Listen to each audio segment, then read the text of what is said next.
नमस्कार, मैं आचार्य करुणाशंकर मिश्र आज अपने YouTube चैनल नंदी घोष के माध्यम से विशेष रूप से विद्यार्थियों एवं परीक्षार्थियों के श्रम साध्य जीवन की तुलना पुष्प के संघर्षशील जीवन से करने का प्रयास किया है।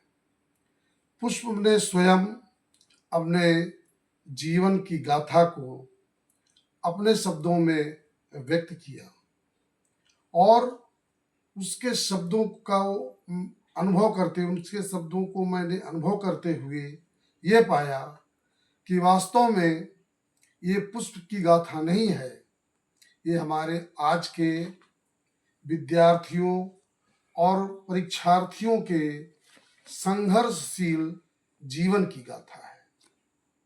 पुष्प ने जो अपनी गाथा कहा कुछ इस प्रकार है कि व्योम के नीचे खुला आवास मेरा, ग्रीष्म वर्षा शीत का अभ्यास मेरा, झेलता हूँ मार मारुति की निरंतर। जो पहला वाक्य मैंने महसूस किया कि व्योम के नीचे खुला आवास मेरा, मेरे मन में भाव आया कि आज के जो विद्यार्थी या परीक्षार्थी हैं वह कड़ी प्रतिस्पर्धा में भाग ले रहे हैं। और फिर पुष्प कहता है ग्रीष्म वर्षा शीत का अभ्यास मेरा। आज के परीक्षार्थी भी इसी मनोभावना से गुजर रहे हैं। सरकार की नीति, समाज का व्यवहार, परिवार का सहयोग, इसके अनुसार वह आगे बढ़ रहे हैं। जो अंतिम पंक्ति पुष्प ने कहा कि झेलता हूं मार मारुत की निरंतर, मेरे मन में भाव आया कि पुष्प कह रहा है कि मैं अहरनिश पवन के वेग के थपेड़ों को मैं सहन करता रहता हूं। आज का परीक्षार्थी भी आर्थिक झंझावातों से गुजर रहा है। जिस प्रकार से पुष्प पवन के वेग को सहन करता रहता है, उसी तरह से आज का परीक्षार्थी भी आर्थिक झंझावातों को सहन करता रहता है। पुष्प से विद्यार्थी की या परीक्षार्थी की तुलना जब कर रहे हैं तो पुष्प में तो अनेक गुण होते हैं, लेकिन मुख्य रूप से देखा जाए तो पुष्प में 3 गुण होना अति आवश्यक है। और ये 3 गुण क्या हैं? पुष्प का रंग, उसका स्वरूप यानी आकार और सुगंध। विद्यार्थियों में भी परीक्षार्थियों में भी ये 3 गुण इस प्रकार से होने चाहिए। परिश्रम, ये रंग से आता है परिश्रम। आकार, माता पिता और गुरु की दया से ये परीक्षार्थी उसी स्वरूप में आता है। और पुष्प में जो सुगंध है, उसी तरह से विद्यार्थी और परीक्षार्थी के जीवन में यह सुगंध भगवत कृपा से प्राप्त होती है। तो इस प्रकार से परीक्षार्थी के जीवन में इन 3 तत्वों का बहुत अधिक महत्व है। परिश्रम, कृपा और दया। अब आज का परीक्षार्थी इतना परिश्रम करता है, इतना श्रम करता है कि उसको देख करके मेरे मन में ये भाव आता है कि इसके इस कठिन श्रम को, परिश्रम को देख करके, इसे श्रम या परिश्रम कहना तो ठीक है, लेकिन हम इसे तपस्या कहते हैं।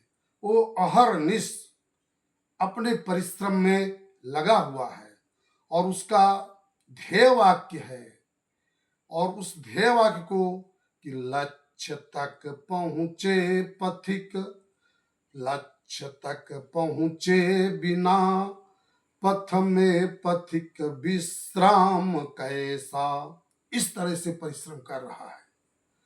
तो इसके तीनों जो भाव हैं वह मैं कुछ पंक्तियों के माध्यम से व्यक्त कर रहा हूं और विद्यार्थियों और परीक्षार्थियों से मेरा संदेश है कि वह इन तीनों गुणों को अपने अंदर आत्मसात करें।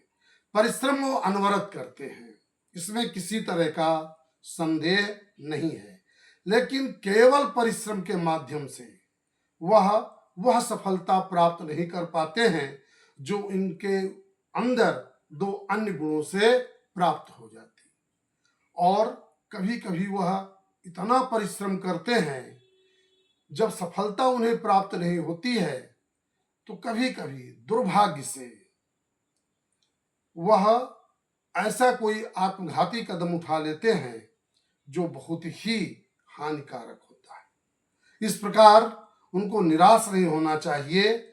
आज मैं अपने इस प्रसंग में उन दो गुणों को समावेश कर रहा हूं और वे जो परिश्रम के अतिरिक्त दो गुण हैं, कृपा और दया, उन पर भी परीक्षार्थियों को ध्यान देना चाहिए। मैं पंक्तियां व्यक्त कर रहा हूं। परिश्रम करे कोई कितना भी, लेकिन कृपा के बिना काम बनता नहीं है। भगवत कृपा सद गुणों से है मिलती, जिसका अलौकिक आनंद होता।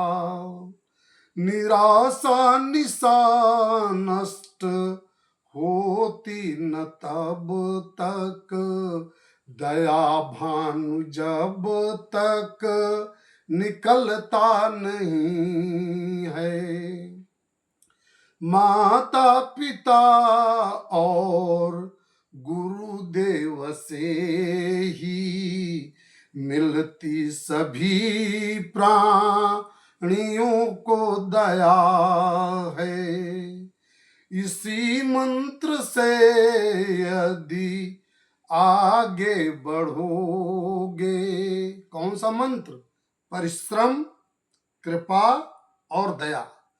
इसी मंत्र से यदि आगे बढ़ोगे, सफलता तुम्हारे चरण चूम लेगी। जब सफलता आपके चरण चूम लेगी तो एक विशेष स्थिति आपके अंदर आएगी, खुशी, आनंद। अब इस आनंद को भी आपको संभालना है। करुणा ये आनंद, आनंद अपना लगता है केवल जग जाल सपना।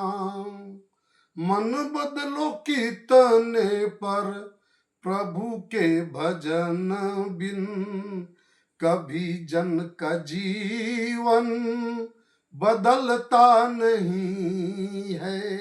अब एक शब्द मैंने फिर प्रयोग किया, भजन। अब भजन की व्याख्या आप बहुत सुनते हैं।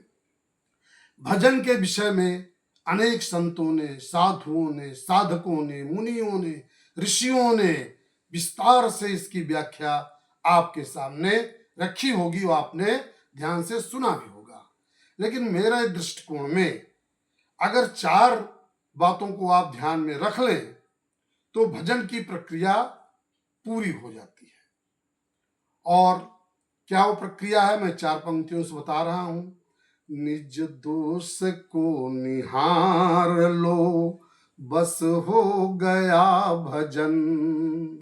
वाणी का स्वर संभाल लो, बस हो गया भजन। दुखियों के आंसू पोंछ लो, बस हो गया भजन।